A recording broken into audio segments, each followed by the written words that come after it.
Good morning, everybody. Welcome to another edition of, oh, there we go. My Instagram screen was frozen there for a second. Welcome to another edition of E.W. Jackson for America. Great to be back with you. I hope you had a great weekend. Well, we are counting down, aren't we, to the inauguration and counting down to the Martin Luther King Leadership Breakfast, which I host every year. The 25th year we're holding it.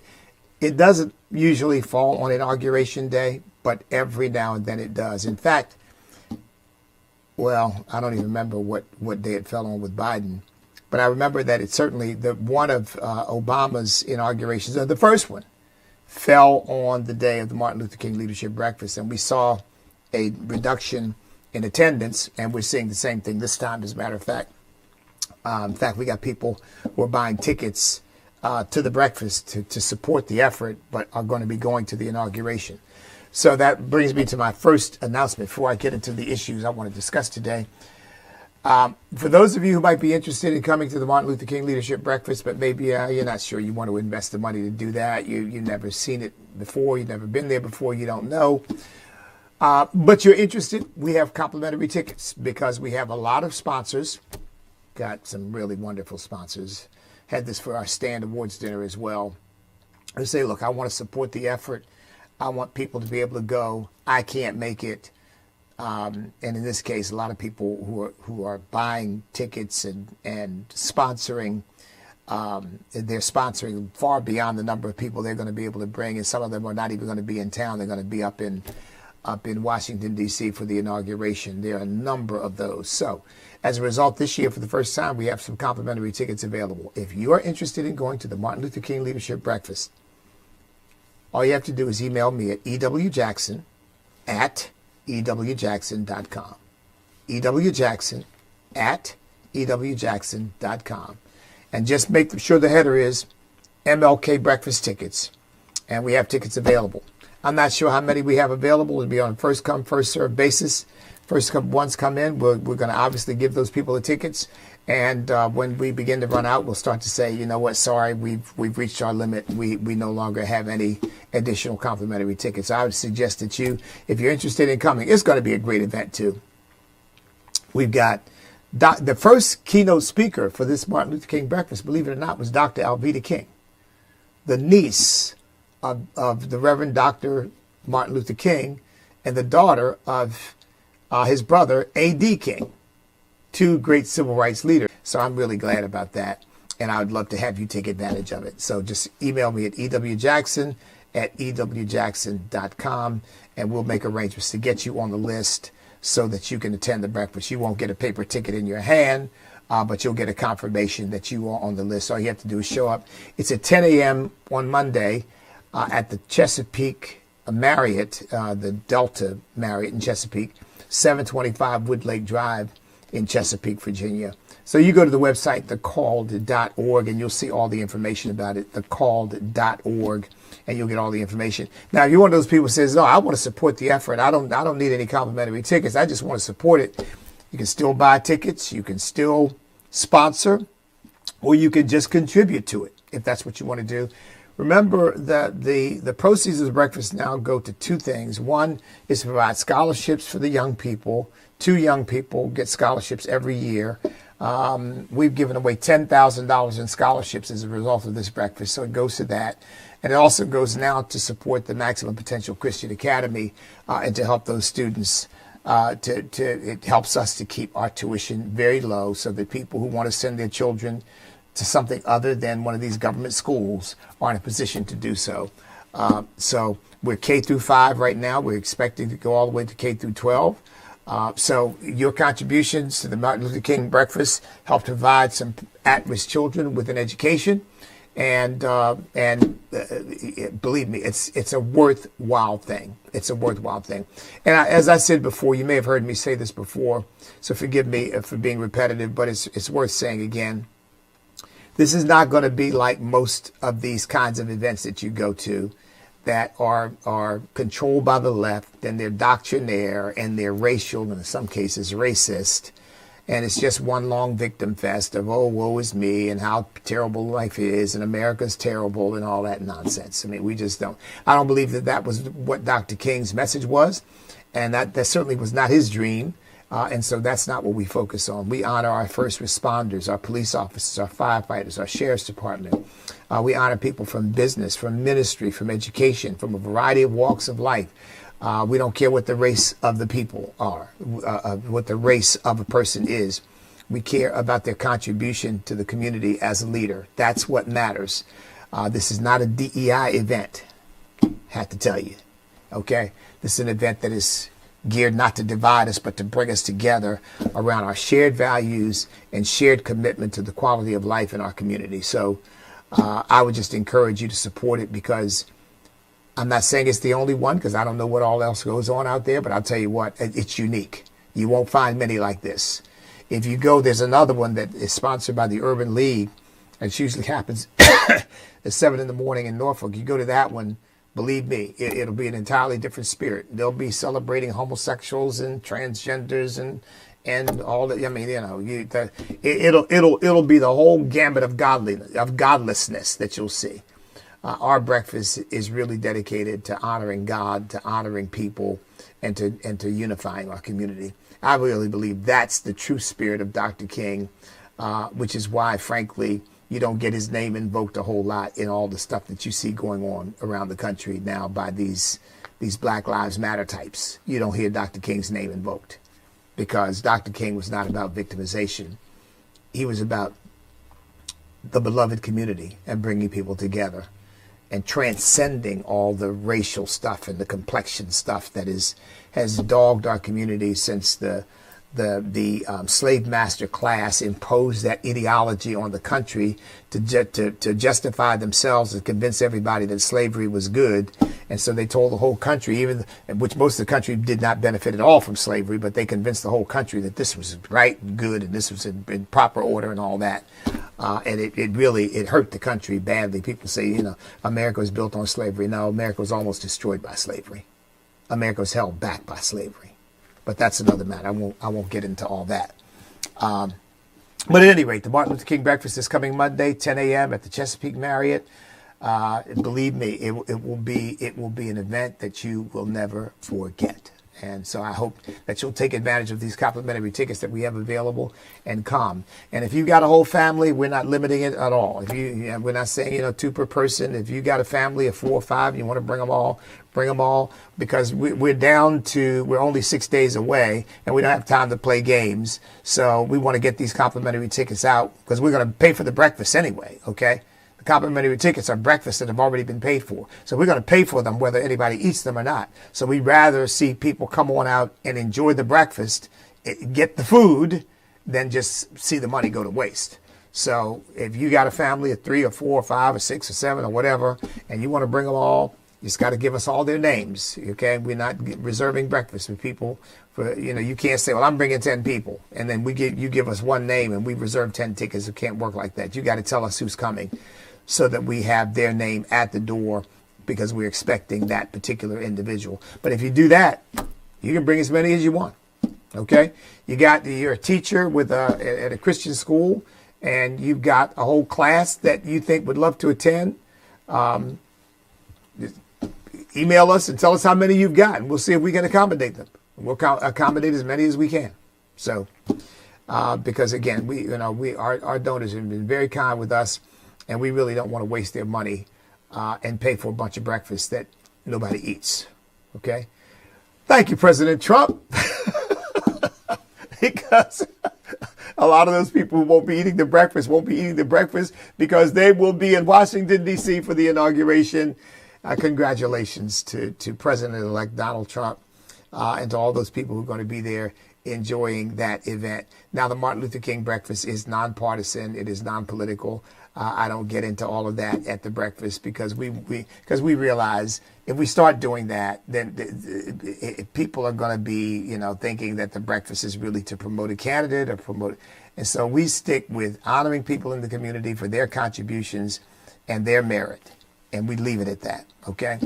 So, but everybody knows who I am and where I stand, and I'm sure that has probably discouraged some people from supporting it because, of course, I voted for Donald Trump and worked very hard to make sure that Donald Trump got elected and worked very hard to make sure that he got more black votes than he's ever gotten before. Haven't gotten any credit for it from most people, but we had, as I said, we ran 900 ads in Pennsylvania, North Carolina, and Georgia.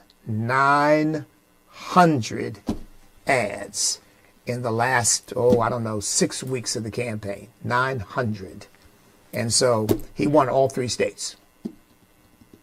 And while I'm not going to take full credit, as if, well, he only won them because of us, I'm going to take some. Because I know all of our donors and all of our effort to place those ads and get that stuff out there was a lot of work, a lot of effort. In fact, we even had some radio stations, only a couple, thank God. We're not running your ads. Well, why not? We're not running them. Well, why not? Our legal department says we don't have to. Yeah, really? Why? Click. One radio station says we're not working with Stan. We don't want to work with Stan. I kid you not, folks.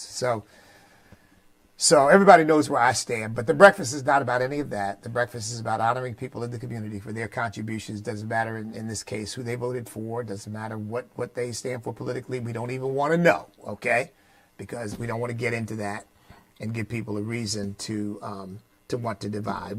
We're trying to focus on those things that we believe unite us. Now, it is a Christian-based breakfast, okay? And we're not playing games with that. We pray.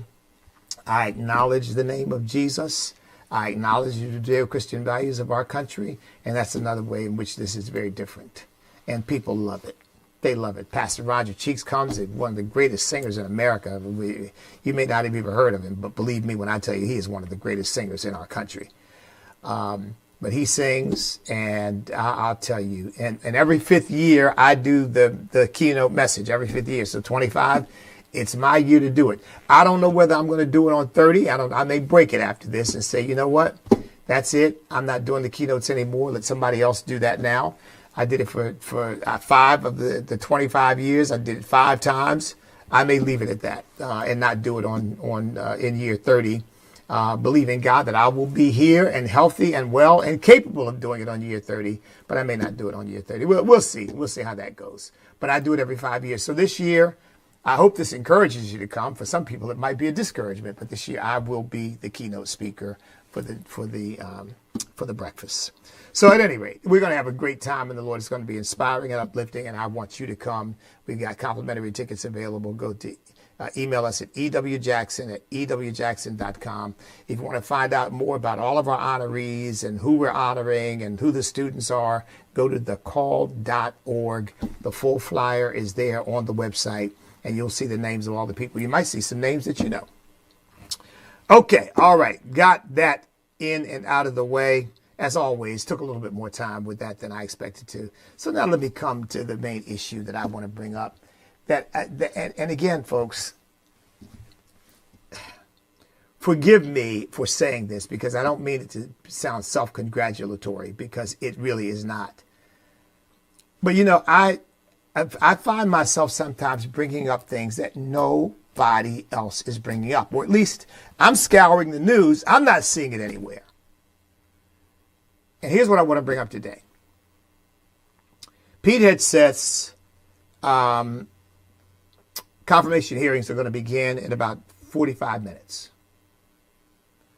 I've met Pete, by the way. I've met him a couple times. I met him when he was the head of Concerned Veterans for America, and I met him since he's been at Fox. He and I spoke at an event, different times, of course, but we were at an event together, and I think we exchanged books. I think I got one of his, and I think I gave him one of mine.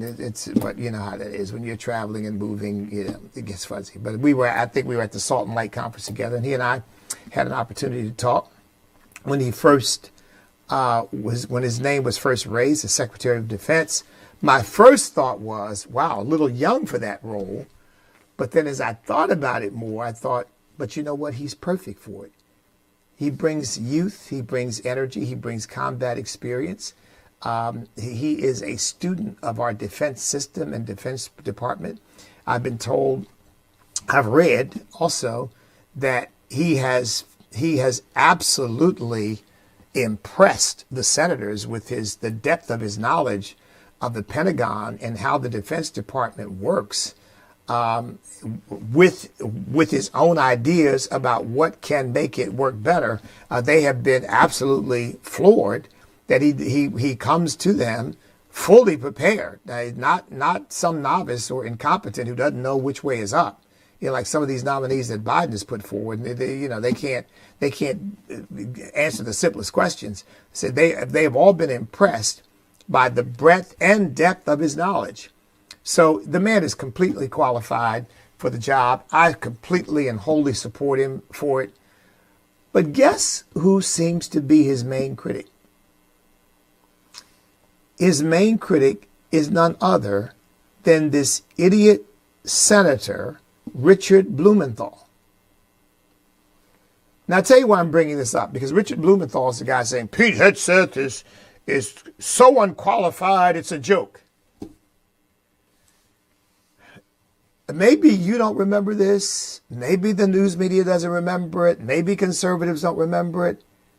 Richard Blumenthal ran for U.S. Senate in Connecticut and almost did not get elected because the scandal broke that he claimed to have been to Vietnam and to have been a combat veteran in Vietnam, and it was a out and out lie. He had never been to Vietnam. He had never seen combat. He flat out lied. And I guess the people of Connecticut were so liberal that they elected the idiot anyway. He even got some stupid veterans to stand up for him. Well, he's a good man. Well, no, please don't tell me that. Because a good man, first of all, none is good but God. But to the extent that we use that in a more generic sense, that a person is basically law-abiding and trying to do decent things rather than living a life of crime and depravity, okay. A person who is a good person in that sense doesn't lie about something so fundamental, so basic. Richard Blumenthal is a low-life liar. I can't put it any stronger than that without cursing, and I don't curse. Because, look, there's just several things wrong with this. And by the way, I'm a Vietnam era veteran, but you will never find anywhere along the way in my career that I've ever hinted at, implied in any way that I'm a combat veteran of the Vietnam era. I never went to Vietnam. I did not see combat. I am grateful to God and proud of my service in the United States Marine Corps, but I am not taking upon myself a service that others bled and died for. I mean, what kind of person are you to do that? That's the kind of person Richard Blumenthal is. And you know what it shows? It shows these people have no shame. Their hypocrisy knows no bounds. You would think that he would say, well, you know what? I made the dumb mistake of implying or claiming that I'd been to Vietnam, and it's something I will forever regret. Here's a guy who has actually seen combat. Here's a guy who has actually been on the front lines for our country. I've got to give this guy the benefit of the doubt. I mean, you would think he would think that way because he is what I claimed to be and was not. Even if he doesn't say that publicly, you would think he would think that way. I got to give this guy the benefit of the doubt. He put himself on the line to potentially shed blood and lose his life for his country, and I'm going to take that into consideration. But oh, no. He's so unqualified, it's a joke. No, Blumenthal is the guy who's unqualified. He's unqualified not only to be in U.S. Senate, he is unqualified to be dog catcher in Podunk, USA. Because he is a man of low character. You'd think he'd have enough humility and enough remorse and enough repentance that he would honor Pete Hegseth. But no, he's ridiculing him, denigrating him, when this is the guy who lied about having combat service that he never had.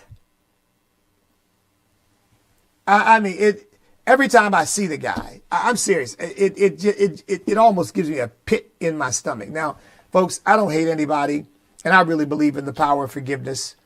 But and so I don't hate him. I don't want anything bad to happen to him. And look, and I personally forgive him, but I don't believe he's qualified to serve in the United States Senate or anywhere else for that matter, because he's a rank liar. A liar who has never truly repented of the lie. A liar who's never shown any remorse for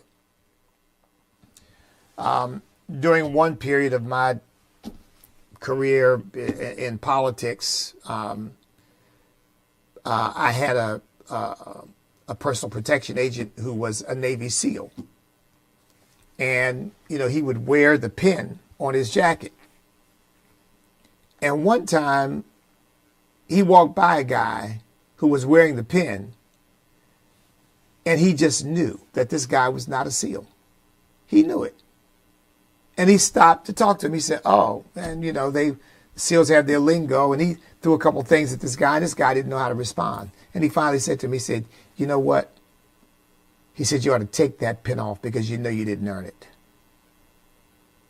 You know you never served as a Navy SEAL. You know that. And the guy just stood there and kind of looked at him. He didn't say, well, yes, I did. He just kind of looked at him. I thought he was going to reach over and yank it off. But he didn't. He just said, you ought not be wearing that. And see, to me, that's the same.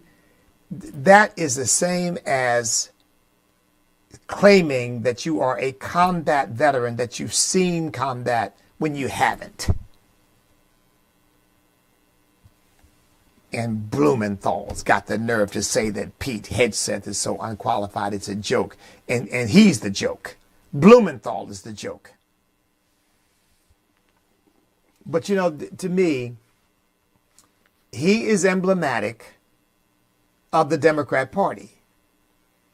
They have no moral core. They have no convictions based on any kind of Judeo-Christian value system. Like lying, you're a liar. But it doesn't really matter. I got away with it and I still got elected. Ha, ha, ha, ha, ha. And you're a hypocrite. You're going to attack somebody who did what you never did and lied, claiming you did it. And you know, there's a part of me that thinks maybe in the end he's just jealous. Because Pete Hegseth's combat experience is real. And Richard Blumenthal just made something up to make himself look better. And see, and a person who will lie like that in order to advance their career, remember I've said to you, I would rather lose with integrity and honor than win by lying, cheating, obfuscating, you know, basically, in other words, just being a dishonorable person. Well, he's a dishonorable person. Now, the people of Connecticut, I don't know what to say for them then. They voted for this idiot and they keep voting for him. Or the veterans who stepped up for him. I don't understand it. I do not understand that. Because to me, look, you forgive him. You say, hey, look, he served. That's honorable and all that. Just like Tim Walz. Tim Walz, you know, promised he was going to go to Afghanistan with his team. But then an opportunity to run for Congress came up. I changed my mind. You know, you want to say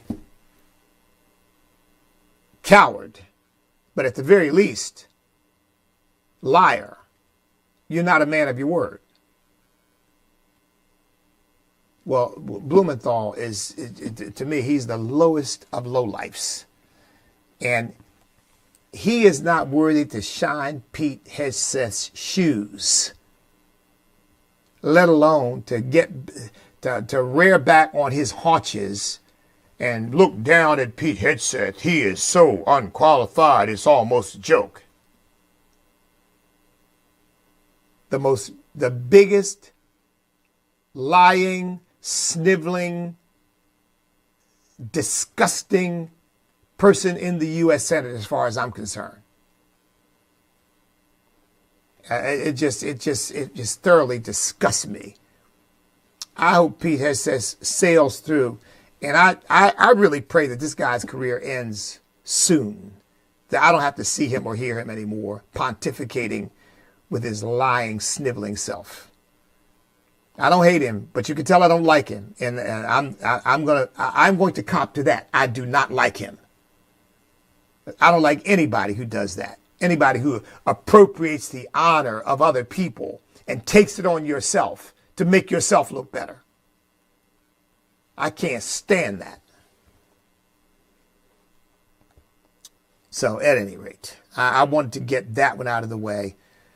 Let's pray for Pete Hegseth's confirmation, and that it is speedy.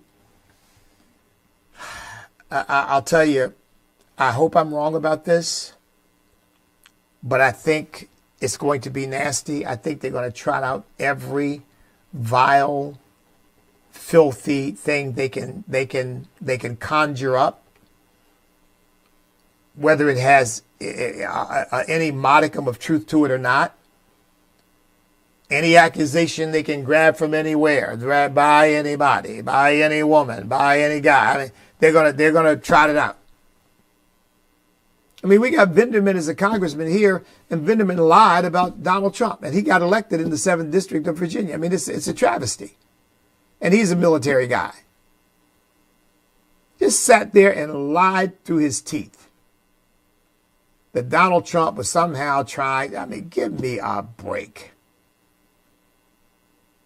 If anybody was guilty of that, it was Joe Biden when he told, where was he? Was that, that was Ukraine.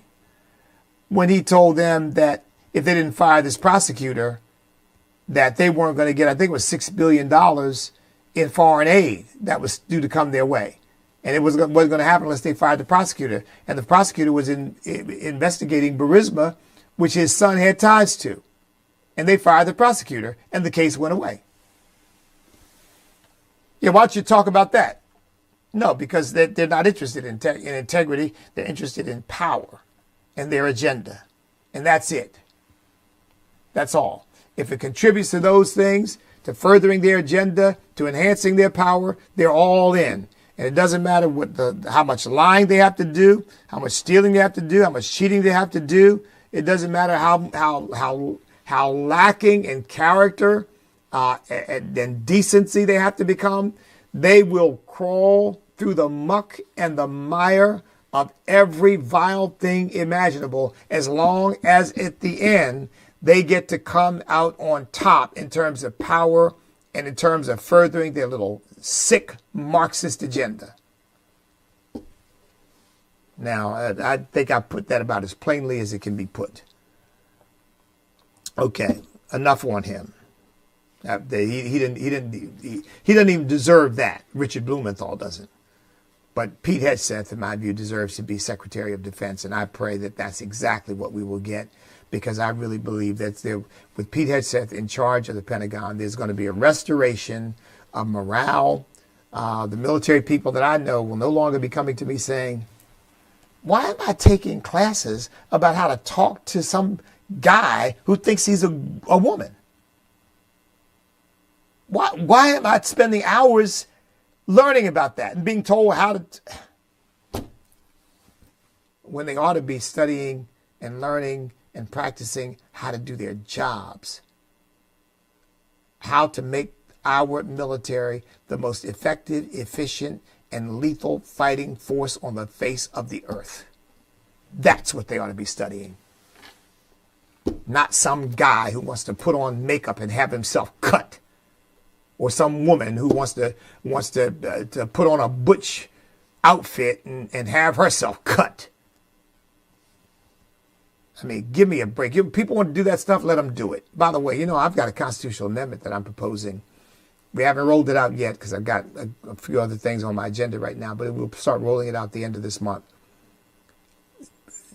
Making clear from a constitutional perspective that there are only two genders, male and female, and that you have no legal recourse to make anybody acknowledge a change in your gender. Now, you can change whatever you want to change. You can do whatever you want to do. But what you can't do then is require that the legal system punish people who won't honor what you've done to yourself and what you want to do to yourself. That's ultimately between you and whoever else you want it to be between. And you're ultimately going to answer to God for it. But you don't get to drag the whole society into it. And a constitutional amendment would end all of this crazy stuff. Guys playing on girls' teams, the military having to pay for these operations and these hormone treatments, and the government schools trying to tell some. I just read an article this morning. This guy in this new movie that's coming out. I forget. I'm not going to watch that trash. But this new movie that's coming out about some drug dealer who wants to become I guess he's a guy. He wants to retire as a drug. He's a cartel leader. He wants to retire as a cartel leader and live the rest of his life as a woman. And there's some guy in the movie, I don't know what role he plays, but some guy in the movie says, I knew that I was transgender when I was 4 years old. Yeah. And I knew you're a liar now. Because a 4-year-old child doesn't know what they are. They barely know that they are. They're just at that point, just beginning to be self-conscious. And I mean self-conscious in the sense, of course, a child is self-conscious. My granddaughter is 2.5. She's self-conscious. I mean, they know who they are and they know what they're doing. But I mean, in order getting you, in fact, at 4 years old, you haven't gotten to a point of self-reflection. Sort of reflecting on yourself, your thoughts, your ideas, your behavior, your actions. No, you're not, please. These people just, lying is their stock in trade. Because as I've said before, they are of their father, the devil. The deeds of their father they will do. He was a liar and a murderer from the beginning, and the truth is not in him. These people are liars to the core. Well, look, Gavin Newsom is another one. He's just like them. And by the way, let me say, I don't have anything against Bruce Jenner, but I'm so tired of him being trotted out as some woman, like he's supposed to be some expert or something. That's just, yeah. If I owned a television network, he would never appear on it. Now you can say what you want to say. He wouldn't. Because I'd say, why would I put somebody on who is confused about who he is, but he's supposed to somehow bring some kind of clear message to my audience? Why would I do that? I mean, I'd say you need to go deal with your own stuff. You don't need to try to deal with anybody else's stuff. Deal with your own stuff. Because the man is clearly mentally off. And one of these days, these people are going to stand before God. And when God calls them by the true gender he made them, what are they going to say? Oh, God, see, already we're off to the wrong start because you're misgendering. Yeah, well, you know what God's going to say? And you're missing heaven because you're on your way to hell because you chose to live in rebellion against me. So, look, Gavin Newsom and these fires, this stuff, folks, I mean, it's really heartbreaking for all the people out there, including even these idiots like Leonardo DiCaprio, who said, it's climate change, and jumped in his private plane and flew off to some other house he's got somewhere. To groan and moan about climate change. Jesus said, you swallow a camel to strain a gnat. You know what that means? He means basically you will completely ignore the gigantic, enormous thing that's right in front of your face to find the little nitpicky thing that you can use and make that the issue. You swallow a camel, but you'll strain a gnat. Ooh, I can't swallow that. Oh, look at that little gnat. I can't swallow that. That's what the metaphor is. So here you got all this incompetence. You got a mayor who doesn't know what she's doing. You got a governor who's completely incompetent. You got these people who are doctrinaire leftists. They're so busy with DEI, and they're so busy trying to choose the right person to fit the color scheme, the gender scheme, the transgender scheme, whatever, whatever sick stuff they've got in their heads. That's what's important. And in the meantime, putting out fires, deforestation, making sure there's water in the fire hydrants, making sure reservoirs are filled with water when the fires begin to rage in California,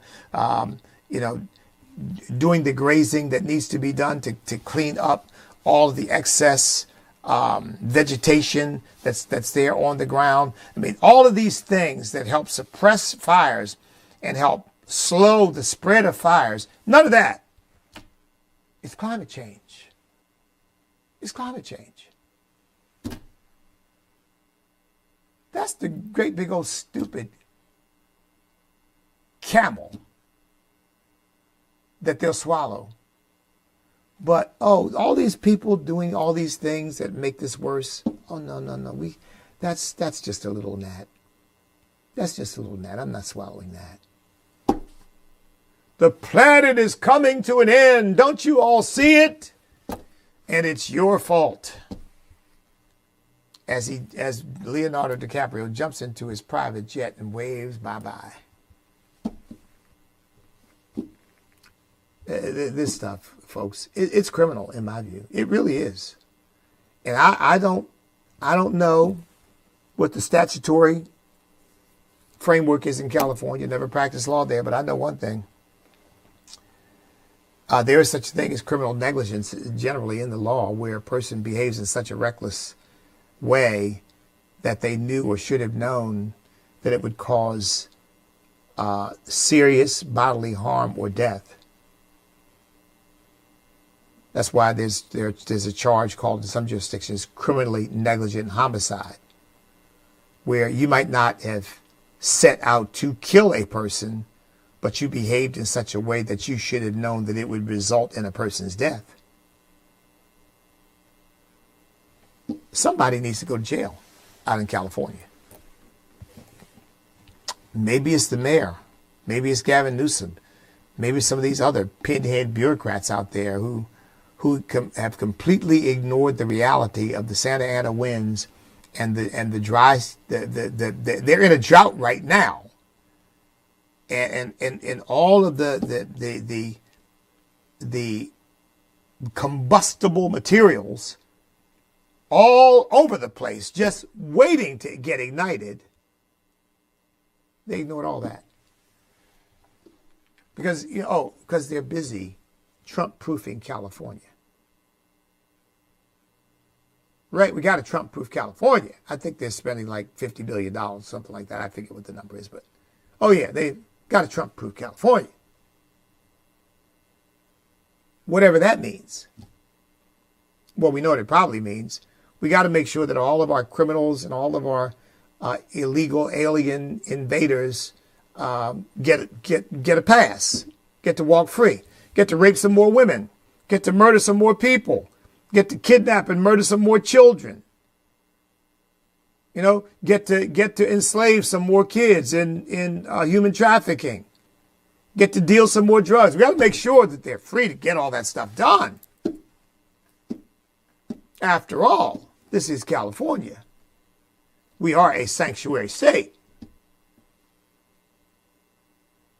And we believe in a sanctuary for the devil. We want him to be able to do every vile, nasty, murderous thing he can do, and we want to make sure we give him cover. Because after all, they're his children. Well, I know. That seems like I'm taking a bit far. But look, on a spiritual level, what I just said is absolutely true. It is absolutely true. I'm preaching a series right now on the command to disciple. And the last two sermons have been powerful. If you haven't heard them, I suggest you go back and hear them. But last week's sermon, I talked about Romans 12, Well, I talked about a lot of things, but one of the things I talked about was Romans 12:1 and 2, which says, be not conformed to this world, but be transformed by the renewing of your mind. And I made the distinction. I said, the mind is not the brain.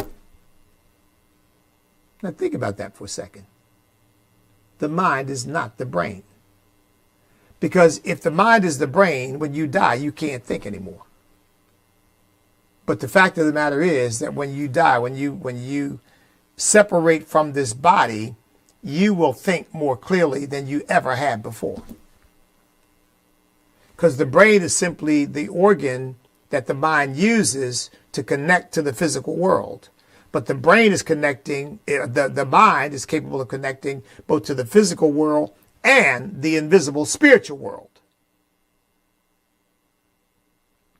So you're not conformed to this world, but you're transformed by the renewing of your mind, so that your brain doesn't control what your mind thinks. The Spirit does. The Word does. Now, why did I say that? I said that to say, what I just said about these people being the children of Satan, you need a renewed mind to understand that. Because the brain will say, well, there's no Satan, and what are you talking about? And that's crazy talk, and they're good people, and and all that. I said the brain, in my sermon, I said, the brain will look at a homosexual couple and say, well, they're raising children, they're law-abiding, they're working, they're not a burden to the community. What's wrong with it? That's what the brain will say.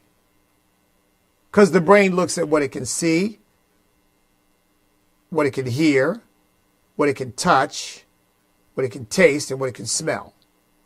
The 5 physical senses. That's it. That's it. But the mind transcends that and deals with the invisible realm of the spirit in which God resides, and where absolute truth transcends and supersedes what the 5 physical senses tell you. What I just told you is the absolute truth, even though they probably want to lock me up for saying it. I mean, the absolute truth is, wherever you are right now, if you are a Christian, that is, wherever you are right now, where I am right now, there are angels around us right now. You can't see them with your physical eyes. Your brain can't perceive them. But your mind, if it's renewed, knows that what I just told you is the absolute, unqualified truth. Because the Bible says at the end of the book of Hebrews, and in various places we see them appearing and acting in behalf of God, says they've all been sent forth to serve those, to minister to those who are heirs of salvation. We are heirs of salvation. The angels are here to minister to us, to help us. But your brain can't see that. And your brain will tell you, well, that's crazy talk. Demons, that's crazy talk.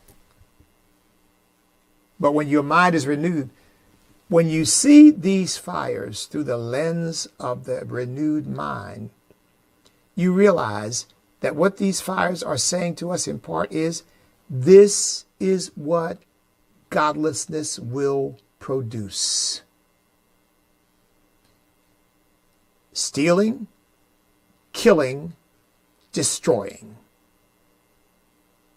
And by the way, I don't mind saying that if somebody wants to see this through the spiritual lens, it will say to all the godless people who in the world who reject God, it will say, this is going to be your eternal reality if you continue to reject the reality of God. Only that fiery hell that you are going to, that you've chosen to go to, because you've rejected the sacrifice that has been made in your behalf to save you from that fiery hell is infinitely worse than what we're seeing in California right now. Infinitely. That means you can't even begin to, as bad as that is, as horrifying as it is, as troubling as it is, as heartbreaking as it is, as painful as it is, you can't even begin to use it to come close to what hell is going to be like. But it's a pretty good warning. When the wicked are in authority, the people mourn. Why? Because the wicked can't produce anything but the likeness of hell. And when the righteous are in authority, the people rejoice. Why? Because the righteous are doing everything they can to bring life as close to heaven as we can make it. Neither one approximates. All of our efforts don't begin to approximate what heaven is really like. But they give a hint. They point in a direction. Love, joy, peace, forgiveness, righteousness. They point in a direction, and the godless point in a direction. Pain, suffering, tragedy, horror, destruction, death. Neither one fully approximates the reality that awaits in eternity, depending on what choice people make here. But they do point you in a direction. And I'll tell you something. Californians better start choosing leaders that are pointing up, not pointing down. Because the leaders they've got right now are pointing them down and taking them down. And even to this day, still taking no responsibility for any decisions that they made. Oh, no. It has nothing to do with me. I think people would appreciate it if somebody said, you know what, we made a mistake. We're going to correct it. I think people say, well, you know what, maybe there's some hope. But no. It's Trump's fault. Which is the most preposterous thing I've ever heard in my life. Listen, God bless each and every one of you. I'm over my time. I got to go. Don't forget, I do a podcast for American Family Radio. It's always a little different than this one. And it airs, it is posted on AFR.net every Wednesday. Every Wednesday. And remember, today is Tuesday. Let me see. Do we have a National Awakening Coalition conference call today? We have those on most Tuesdays, and you know what? Go to our website. It should tell you, because well, I have it in my calendar for every Tuesday, and they don't happen every Tuesday because we change it up based upon holidays and this, that, and the other. But check it out anyway, because when we do have them, they're powerful. We just had James Robinson on last week, and it was a tremendous call. So listen, God bless each and every one of you. You know what to do. Stand up, step up. Oh, and if you want those MLK tickets, go to email me at ewjackson@ewjackson.com. Tell me how many you need, and we need the names of the people who are coming. Okay, ewjackson@ewjackson.com. Stand up, step up, speak up, refuse to back up, because we cannot be defeated if we will not quit, because we are on God's side. God bless everybody.